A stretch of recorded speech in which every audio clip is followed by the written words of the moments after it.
Welcome back. So glad that you joined me. When was the last time that we actually thought about the structure of our life and how things are actually going?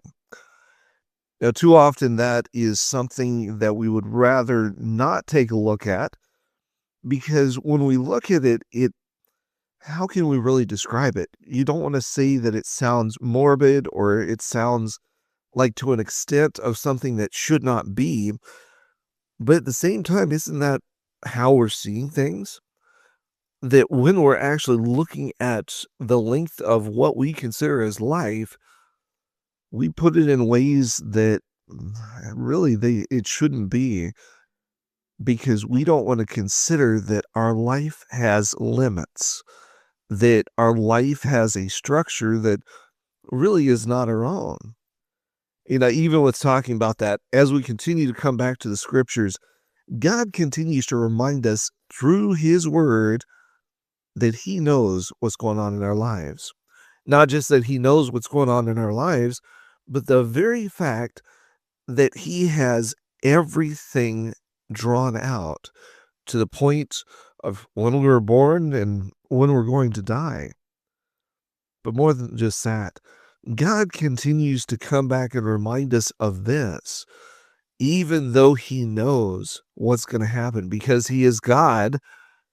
He wants us to know that he's got amazing plans for us, not just in this life, but ultimately in the ages to come. Are we actually going to trust him? Are we going to lean on his word, knowing that what he says will come to pass?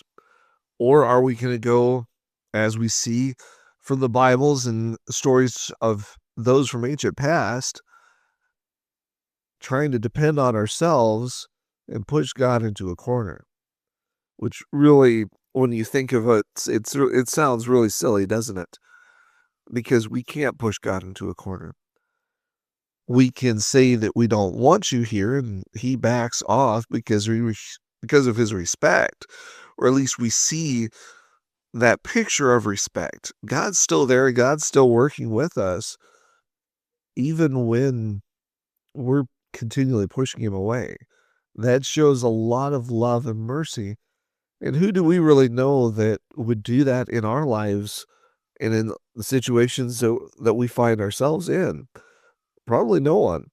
And even more, we'd rather not do that to ourselves as well.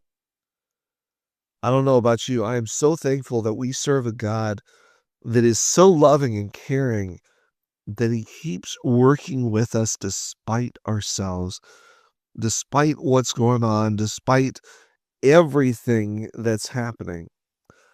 That's something we can bank on, isn't it?